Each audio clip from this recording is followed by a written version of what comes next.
Yang pertama, Bapak ingin swasembada, titik, Presiden. Nah, kalau Panglima tertinggi sudah sampaikan, sudah selesai. Nah, dari PTPN, tolong dijadikan nanti tempat untuk kunjungan Bapak Presiden. Kalau sudah tumbuh. Kalau sudah tumbuh ya. Nah, berikutnya, ini ke asosiasi mana? Nah, asosiasi gini. Kami rancang nih kemarin, kami mau dengar pendapatnya. Kita bantu benih 1 ton nih, misal.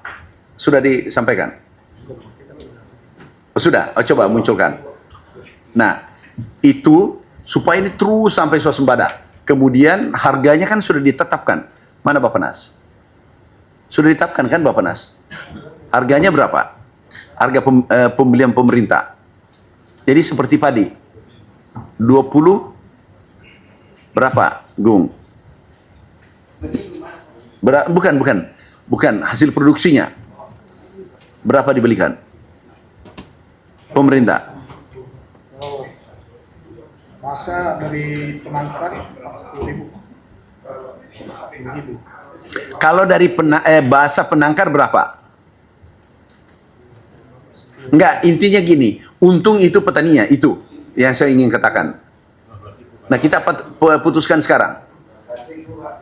Berapa? 15.000 basah. Hah? Apa? Naik lagi 15.000. Maksudnya?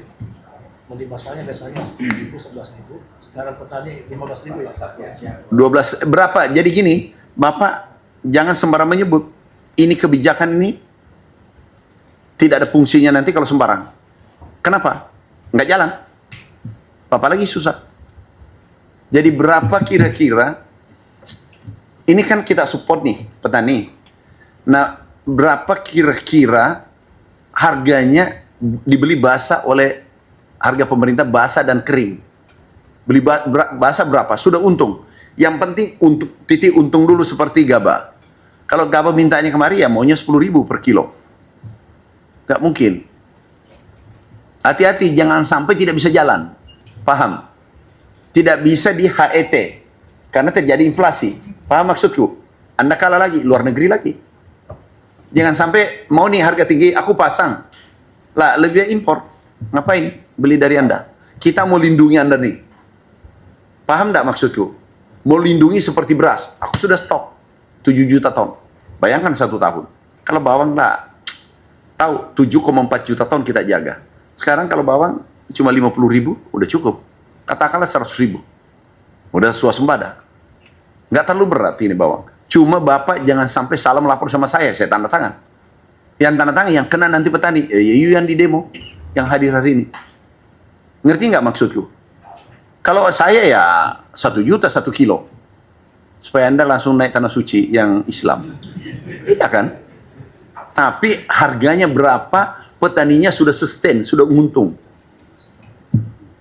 Sudah, yang penting, nah kalau gini, kalau berapa dari 10? 10. Nah kalau 10.000, harga di ujung berapa? Petaninya untung berapa kalau 10.000? Berapa? Kalau 10.000, kalau 20 ton per hektar sekitar harganya 115 karena bawang Berapa? 5 juta. Yang umum ya. Jadi jangan terlalu rendah. Kalau rendah petaninya mati, nggak produksi. Jadi harus jangan ini kena mundur kena harus pas-pas. Dirjen Pak Menteri, saya Siswanto dari Kabupaten Temanggung izin menyampaikan kalau hari ini di harga 10.000 Pak Dirjen, kami mungkin baru BEP Pak, karena mungkin pupuk kami menggunakan pupuk yang non subsidi Bapak. Bawang non subsidi ya? Oh iya memang karena tinggi ya, pupuk kami masih non subsidi Pak. Untuk hari ini kami untuk mendapatkan untung kami di angka sekitar 12 sampai di 15.000 Bapak. Basah. Ya. Per 1 hektar karena kami. Nah, oke. Ini kalau dia kering berapa persen rendemennya? Kalau benih 30%. Rendemennya 30. Panton 30. itu sekitar 40. 40 Dari basah ke kering berarti 40. Coba kali. Berarti terkoreksi sekitar 50% terkoreksi. berarti kalau 20 berarti 24. 26 lah. Iya kan? Coba dibagi. 0 dibagi 0,4 atau 0,6? Kali 0,4. Bukan kali, karena 40%. Jadi yang 12.000 dibagi 0,4. Iya. Berapa tuh? 8 ton. 12.000 kali bagi 0,4 berapa? Berapa? 30.000. Harga HET berapa? Harus diurut gitu. Sekarang HET. 38. Ah? 38 Kering. Berarti masih masuk ya? Masuk, oke? 12 sudah hidup ya? Itu minimal. Minimal ya. Ya, minimal. Kalau mau beli 15 terserah, tapi jangan ada beli di bawah 12. Jadi pasang dulu yang tidak merugikan, karena pemerintah membantu untuk apa ya, menjadi trigger ya, untuk menggerakkan ini bawang. Nah, ada kan swasta, mana swasta? Tanam berapa swastanya? Nanti Bu Netcen, Hitman 2000. Oke, kita kawal Anda, dan setiap ada kenaikan impor aku tutup. Setiap ada kenaikan, ya. Jadi sekian impor saja, PTPN 10.000. PTPN 10.000. Di mana ditanamnya? Jangan dulu. Sudah sepakat enggak ini? Penjelasannya gini. Kalau kita kasih bantuan benih 1 ton, kembali ke pemerintah 1,5. Paham? Selebihnya Anda mau jual ke pemerintah, off-takernya nanti Bulog atau Edifood. Mungkin Edifood ya. Off-takernya, selebihnya dijual dengan harga pasar. Paham? Yang penting kembalikan dulu punya pemerintah, karena ini triliunan. Ya, ini triliunan. Kita mau program 3 tahun ini. Apa? Yang Bapak terima kering atau basah? Kering. Kering simpan. Siapa namanya? Kering simpan. Bapak, tidak mungkin saya jadi menteri kalau kamu lebih jago itu otakmu. Matematika aku saya 4. Kalkulus 4 sudah. Ikuti yang jelas, ini membantu Anda kan? Sangat membantu kan? Jadi, apa yang Bapak kasih sudah deh. Apa yang Bapak terima itu juga Bapak kembalikan 1,5. Udah. Yang kita mau bantu ini petani 2 hektar. Ya, 5 hektar boleh. Setelah itu dia hidup. Kalau yang kaya-kaya yang 8.000 itu, Bapak kita dorong terus jadi kaya raya. Tahu nggak prinsipnya? Investor saja dari ujung dunia kita cari. Jadi Bapak kita harus jaga. Tinggal bilang kebijakan apa. Jangan impor Pak, sekian saja, sekian aja. Tapi you bertanggung jawab. Jangan sampai kita tidak impor, meledak ini naik harga. Ya susahlah pemerintah. Kita harus menjaga tengah-tengahnya. Gimana? Penangkarnya, coba cerita. Izin Pak, Assalamualaikum warahmatullahi wabarakatuh. Kalau 1 ton balik 1,5 ton, artinya ini secara teknis juga akan sulit. Petani harus menyimpan, atau kelompok tani harus menyimpan dulu selama 4 bulan, baru dikembalikan menjadi 1,5 ton berikutnya. Nah ini berarti kan konotasinya yang akan dikembalikan paling tidak 5 ton penyimpanannya untuk menjadi 1,5 ton benih ini. Artinya kalau target produksi 10 ton sampai 15 atau 20 ton, berarti kan 5 tonnya sudah 25% balik lagi ke pemerintah ini yang berat. Basahnya 5 ton Pak, untuk menjadi 1,5 ton yang akan dikembalikan ke pemerintah. Nah, itu produksinya berapa sih? Yang biasa? Kami berupaya ke arah 20, tapi kenyataannya 10 sampai 15 Pak yang terjadi. Ya jangan ambil 10, 15 lah. Baik Pak. Ya Bapak kan binaan nih. Kita binaan, jangan di bawah 15, jangan dibantu kalau di bawah 15. Hentikan memberi bantuan. Nanti ini program khusus. Kalau di bawah 15 ya jangan dibantu. Beri kontrak isi itu minimal 15. Kenapa dia korban? Tolong fakta integritas ya. Jangan sampai Ini produksinya dibilang ini tidak bisa, nggak bisa begitu. Akal-akalan plasma, saya dulu mandor sinder. Apal itu. Gimana? Jadi coba yang lain. Bahwa ada beberapa, kalau model seperti itu Pak, ada beberapa pesaing kita Pak, ada beberapa perusahaan swasta, itu mereka bekerja sama dalam memproduksi seed Pak, mulai jagung, sayur, segala macam Pak. Itu mereka bibitnya free Pak, gratis Pak. Jadi kalau kita pemerintah, mohon maaf Pak, dengan segala hormat, jadi kita memberikan pinjaman, kemudian kembalinya lebih, rasanya sulit Pak. Kami sendiri, saya pribadi Pak, baru kemarin Pak, saya antar benih cuma 200 kilo Pak ke petani. Benih bawang putih Pak. Saya tanam kerjasama pribadi ini Pak, di luar apa, mandiri dengan petani Pak. Kami bantu bupati juga demikian, kurang lebih 7 triliun. Kami bantu petani di sini 75 triliun. Khusus bawang karena jumlahnya besar, itu 50 juta per hektar. Kalau petani jagung itu 200.000, 250.000 satu hektar, ya 300.000 rupiah, 1 juta lah. Kalau jagung sekarang harganya berapa? 1 kilo gimana? Jagung. Berapa mas? Pak Majiri, berapa jagung? 50.000 sekarang. 50.000 1 hektar berapa kilo? 20, 1 juta. Kalau 1 juta aku kasih gratis, 5 juta pun saya kasih. Jadi saya gratiskan 50, tapi Bapak tanam, kamu lihat sendiri. Mau? Jadi aku belikan nih gratis nih, tapi Bapak tanam sendirinya. Contoh nih, aku kasih benih, kalau aku kasih 1 hektar, Bapak tanam 20 hektar. Paham maksudku?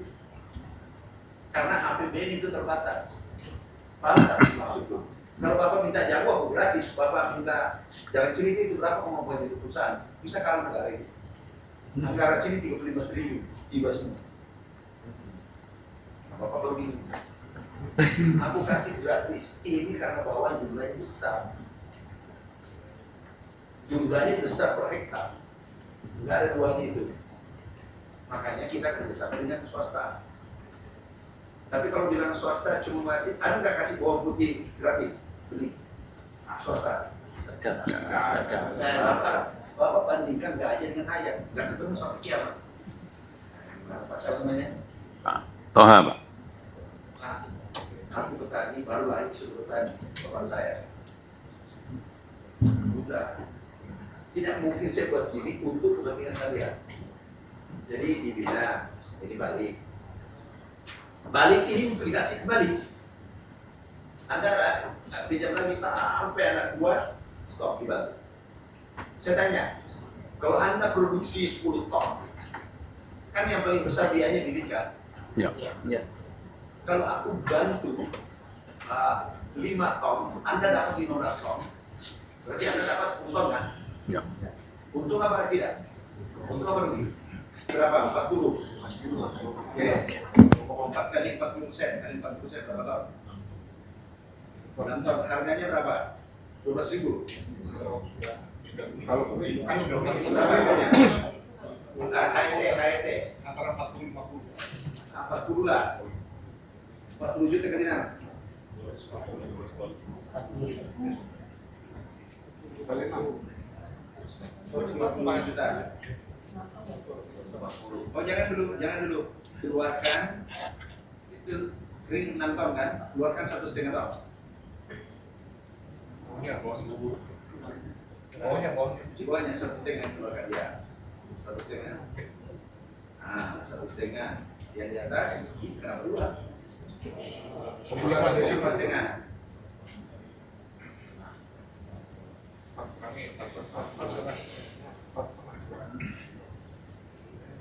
Oh, 6 bulan. Jadi kurang bulatan.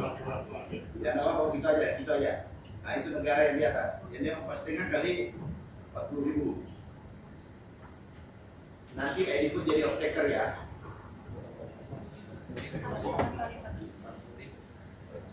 40.000 kali 40 juta kali 4,5.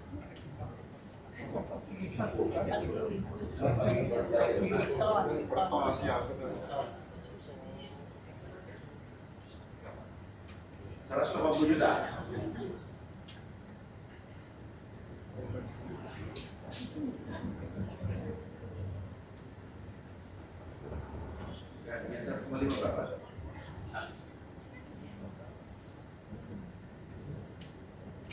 Nah, gimana Mas? Anda dapat 180 juta, Anda tidak punya resiko bibit, modal bibit. Rugi apa untung? Kipas. Hari ini kami untuk mencapai 40% yaitu berapa? Berapa dengannya? 30. Sedang berapa? 30 amannya Pak. 30. Coba 30.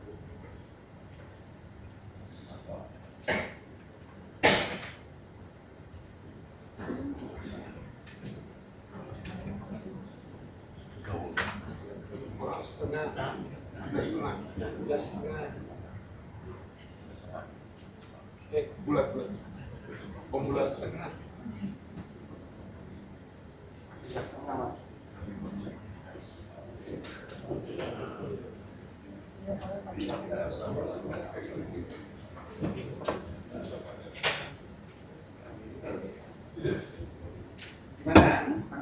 Jadi enak sekali kan? Jadi enak ini kami langsung keluarkan regulasi semua nanti. Nah, begitu terjadi keseimbangan seperti padi, selesai. Nah, masa petani negara lain mau dibuat kaya? Kenapa bukan kalian? Karena itu kalian dikasih tidak bersyukur. Mestinya dulu terima kasih Pak Menteri. Tidak mungkin aku datang kita memberikan sesuatu. Kebijakan saja aku stop impor, Bapak tantangan dia sendiri itu Bapak sudah untuk paham nggak? Paham nggak? Jadi nggak usah saya kasih benih, ini kasih benih, stop impor pula. Luar biasa. Luar biasa ya Bapak tidak. Nah terus yang tadi bilang BEP bagaimana tuh? Bapak 120 juta. 120 juta bagi 4. Bapak 30 juta per bulan. Pak siapa namanya? Heru Pak. Heru, yang satu siapa namanya? Toha. Siapa? Terima kasih Pak. Itu dulu tanya. Di bumi siang malam harga naik, di bumi konsumen harga bawang. Harga turun. Petani ngamuk. Gajinya berapa? Tahu? Gajinya menteri 19 juta. Dia duduk di sini, di bumi tiap hari. Jadi Pak, setengah 12.000 yang basah. Kemudian yang kering, Pak, HET-nya berapa? Harga dia nggak ada produsen langsung aja nanti ini harga berarti mungkin 3 bulan diberikan ya kering berapa? Ini kan benih ini ya tadi. Jadi nanti ini benih dulu ada produksi terus harganya ini. Nah, itu sistemnya. Jadi caranya adalah ini beli, aku beli dari sini. Mutar gini terus. Nah, ini mutar aku beli, aku lagi kasih ke Bapak kan. Nah, ini sampai 3 tahun. Jadi sistemnya ini 3 tahun. Nah, yang nakal tidak boleh terima bantuan apapun dari Republik Indonesia. Traktor apa? Tolong yang anunya bantu traktor apa? Yang komunitas ini.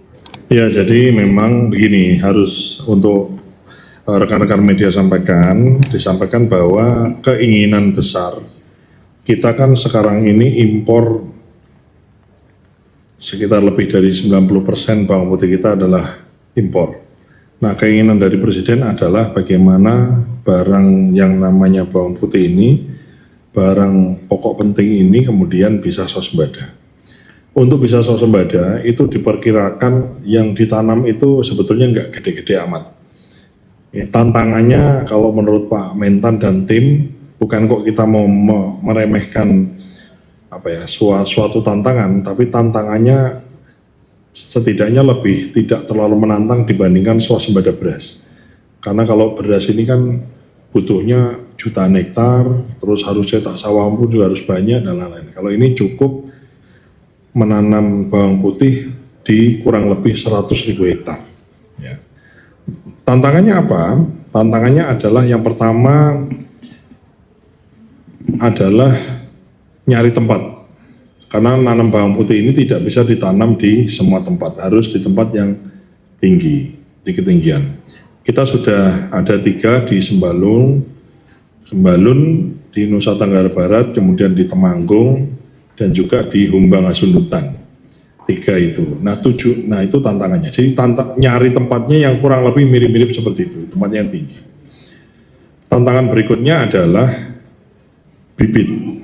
Jadi untuk nanam 100.000 hektar tadi mencapai swasembada itu tantangannya harus melakukan pembibitan.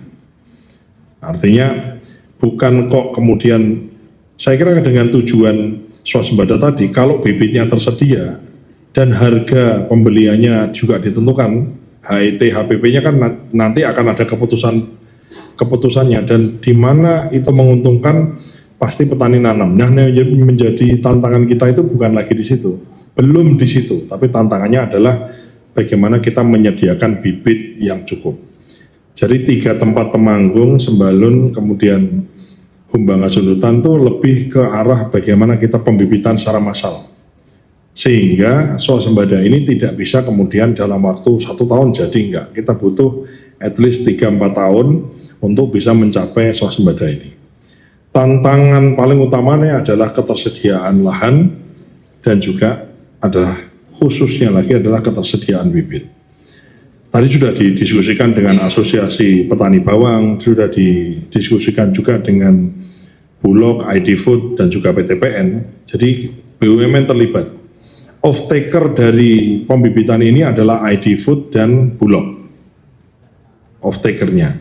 Kemudian untuk PTPN itu dilibatkan dalam kita menanam. Jadi bukan hanya menanam itu bukan hanya mengandalkan petani, tapi juga menanam di lahan-lahan PTPN yang tempatnya tinggi. Salah satunya kita sedang bicara dengan Kang Deddy Mulyadi, Gubernur Jawa Barat, bagaimana di daerah Bandung sana itu kebun teh ada sebagian yang sudah enggak beroperasi, itu kemudian bisa kita convert menjadi lahan untuk bawang putih gitu. Sehingga kita ini sudah identifikasi, Kementerian Pertanian sudah identifikasi, nyari 100.000 hektar lahan itu sebetulnya harusnya sih bukan suatu hal yang sulit karena kita memang punya tempatnya. Namun tantangannya adalah tantangan pembibitan, tantangan varietas yang cocok dengan tempat itu, kemudian juga waktu. Itu. Dan sembari berjalan, ini nanti kuota impornya insya Allah akan terus sambil kita kurangi dengan mendorong produktivitas dalam negeri kita. Itu kira-kira.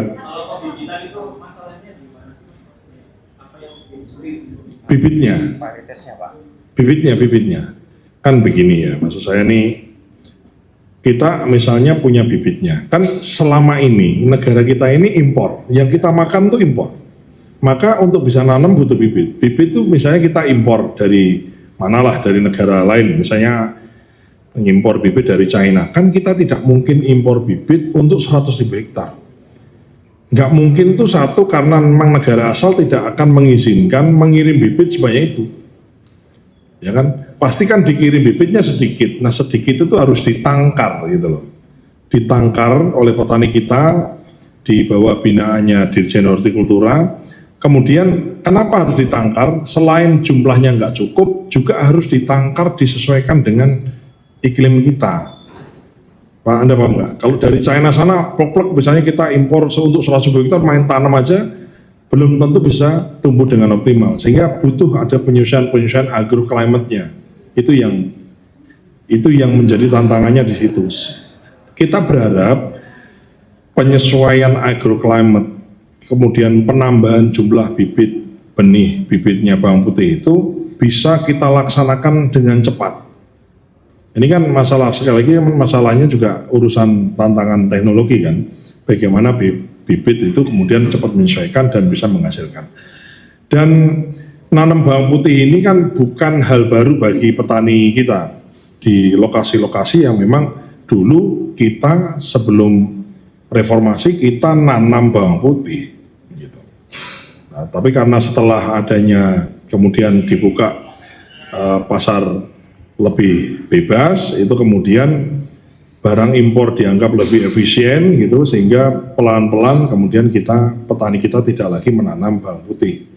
Nah kita bukan lagi mengedepankan efisiensi. Maksudnya efisiensi itu gini, kita tidak lagi mengedepankan barang bawang putih dari luar negeri lebih murah kok dari petani di Indonesia. Kalau gitu petani nggak usah nanam, kita impor saja. atas dasar efisiensi bisa dibenarkan, tapi atas dasar survival of the country itu nggak bisa dibenarkan, ya kan? Walaupun mungkin sedikit lebih mahal, tapi itu petani kita memberi penghidupan bagi mereka. Syukur-syukur kita lagi hitung semua, itu kemudian harganya kita kompetitif terhadap harga bawang putih yang diimpor. Ini kita pastikan di situ. Jadi negara tidak dirugikan, masyarakat tidak dirugikan, dan tidak menjadi satu pembicaraan yang nggak baik, manakala ternyata barang yang kita hasilkan jauh lebih mahal dibandingkan impor. Kita akan berusaha comply terhadap kualitas dan juga harga dari bawang putih yang diimpor.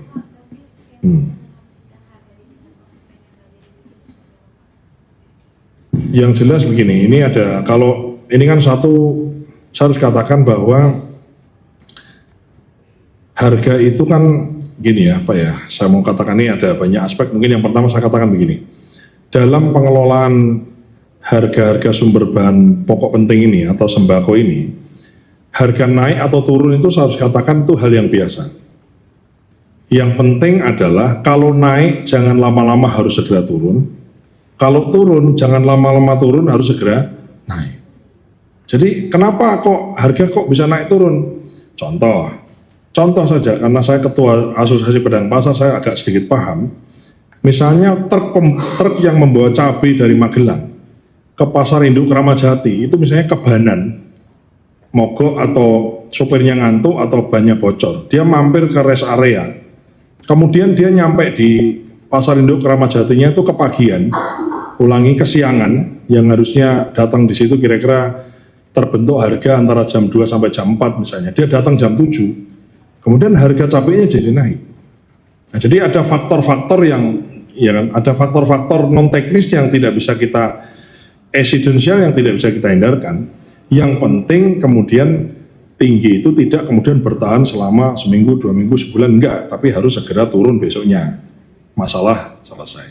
Termasuk juga misalnya urusan harga yang di bawah, yang turun terlalu jauh. Misalnya yang ramai tadi ditanya ke Pak Menteri kan, terkait telur sama ayam yang kemudian rendah, bagaimana turun itu nggak lama-lama harus segera naik supaya peternak atau produsen kita itu juga tidak dirugikan. Intinya itu satu. Terus caranya bagaimana, Pak Wamen gitu ya? Caranya tidak ada cara yang baku, ya. Dan kita sudah mengalami masalah ini selama bertahun-tahun, apalagi Ramadan, Lebaran dan lain-lain.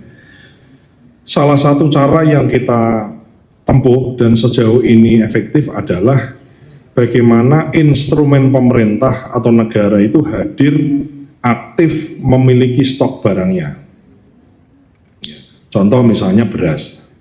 Beras itu relatif stabil karena kita punya stoknya. Kalau di mana yang mahal kita bikin penjualan, kita drop barang dengan harga yang murah sehingga harganya bisa kembali sesuai lagi.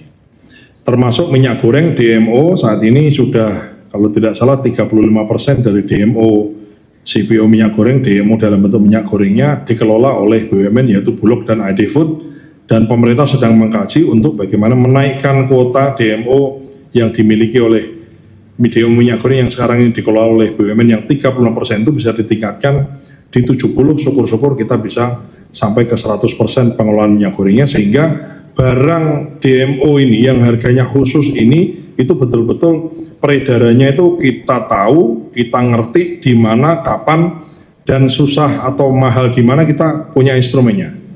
Itu yang kita siapkan. Nah, yang menjadi kendala metode menggunakan instrumen BUMN atau negara ini adalah untuk barang-barang fresh. Ya, cabai, bawang merah, kemudian yang fresh-fresh ini, sayur dan seterusnya itu kendalanya adalah cold chain. Presiden telah menginstruksikan kepada Menteri Pertanian dan juga ID Food untuk kita membangun, sekarang ini sedang bagian dari investasi Danantara adalah membangun cold chain system di seluruh Indonesia.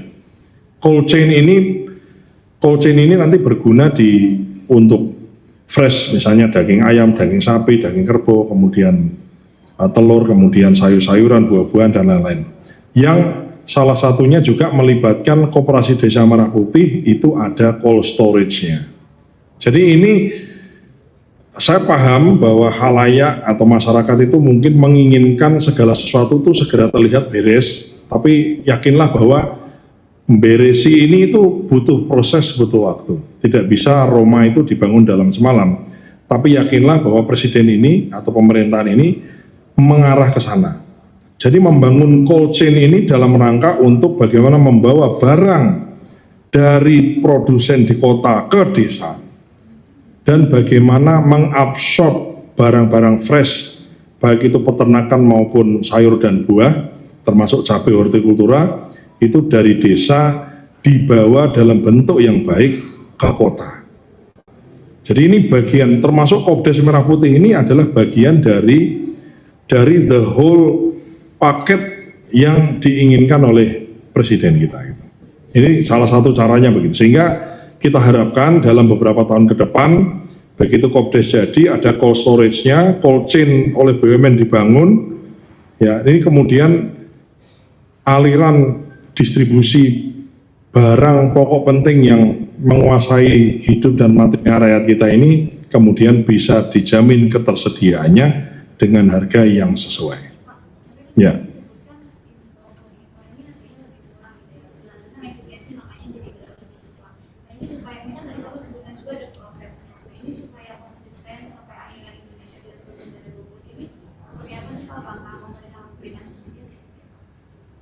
Pemerintah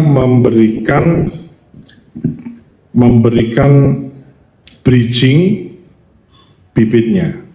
Jadi mohon nanti kalau ada awak media yang punya keluarga barangkali petani bawang putih, itu nanti petaninya dikasih bibit bawangnya, dia kelola jadi bibit lagi.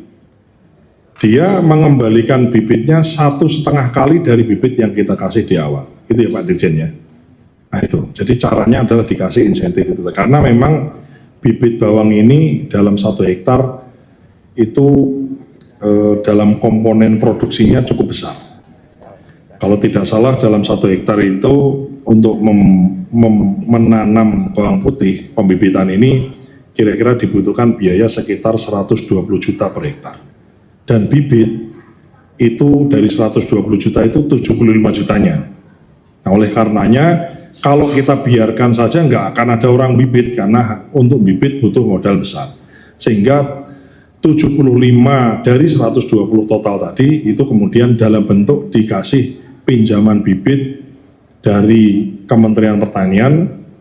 Ya, kemudian setelah panen itu jadi another bibit, jadi bibit yang lain dikembalikan 1,5 kali, sisanya boleh dijual bebas. 1,5 kalinya kita puterin lagi ke petani, gitu terus-terusnya gitu. Dan kita harapkan dengan kalkulasi itu 3-4 tahun gitu, insya Allah kita sudah kelihatan bahwa konsumsi atau barang yang kita impor dari luar negeri dalam bentuk bawang putih ini kemudian berangsur-angsur dalam 3-4 tahun lagi itu nanti yang kita impor jauh lebih sedikit, syukur-syukur sudah 0, kita bisa swasembada. Ya. Berapa anggarannya Pak Dirjen? Pak Dirjen. Nanya anggarannya, kita siapkan anggarannya untuk bridging bibit itu berapa? Per hektar kali, berapa hektar? Targetnya? APBN 5.000. 5.000 hektar ya. Jadi kira-kira 75 juta kali 5.000 hektar berapa itu? Ya kira-kira. 75 juta kali 5.000 hektar ya sekian 400 miliaran lah. Tapi itu sebetulnya itu tadi nanti setelah selesai dikembalikan, diputar lagi gitu. Nah, mulai dari tahun ini. Tahun ini kita 5.000 hektar Pak ya. Pakai APBN 5.000. BUMN-nya sama swastanya diharapkan 20.000 hektar. Karena kita mengarah ke 100.000. Jadi kalau sudah ada bibit, kemudian kita bibitnya bagaimana bisa ditangkar cukup. Intinya nanti ujungnya objektif dari ini semua adalah bukan pembibitan, tapi bagaimana yang ditanam itu yang kita konsumsi.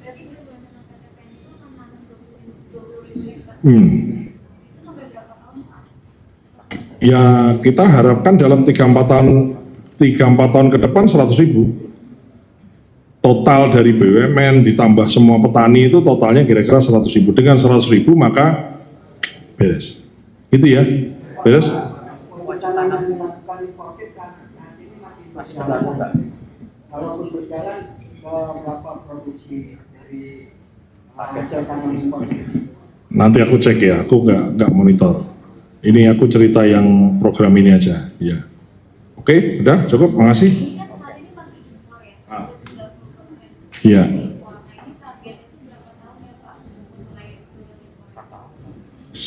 Kita sih berharap paling tidak mulai tahun depan itu sudah ada pengurangan dari kuota impor yang ada. Kita nggak gede sih, cuman kan kita maunya kan eksponensial ya. Jadi kita bibit, nanti begitu bibitnya cukup langsung ditanam serempak gitu loh. Benih, jadi pembenihannya ini, pembibitannya ini yang memang sekarang ini take time. Tapi kalau dilihat dari rencana yang disiapkan tuh eksponensial. Jadi naik dikit-dikit gitu karena pembibitan, pembenihan tadi, terus kemudian kita bisa produksi massa lebih luas 100.000 hektar. Oke, makasih. Kesepakatan yang hari ini yang jelas prinsip HET harus ditetapkan dulu, sehingga dari HET itu otomatis akan ada semangat siapapun yang akan menanam di sana, karena di sana ada petani, ada swasta, ada BUMN, dan terutama di situ setelah HET ada, produksi ada, siapa yang akan membeli? Pembelinya sudah ditetapkan juga, ID Food dan Bulog tadi yang ditetapkan sebagai peng-off-taker ya istilahnya kami. Setelah itu benih, setelah jadi benih lagi gimana? Benih akan kembali ke pemerintahnya, dibeli oleh pemerintah untuk dibantukan lagi. Artinya ini ada circle, ada sebuah lingkungan yang akan membentuk perbenihan bawang putih. Dari wilayah-wilayah ini perbenihan dulu bawang putih yang dikuatkan. Setelah itu nanti akan kita upayakan produksi itu ke arah konsumsi kemungkinan gitu. Semoga ketetapan Pak Menteri ini berlaku untuk kontinu. Artinya kita sangat mengharapkan ketetapan yang bagus ini itu dikerjakan juga oleh semua stakeholder yang terhubung di sana. Karena bawang putih ini tanpa keikutsertaan bersama ya mubazir tentunya. Di situ nanti kemungkinan besar akan ada kementerian yang lain yang harus mengikuti, termasuk Kementerian Perdagangan karena kebijakan impor dan sebagainya.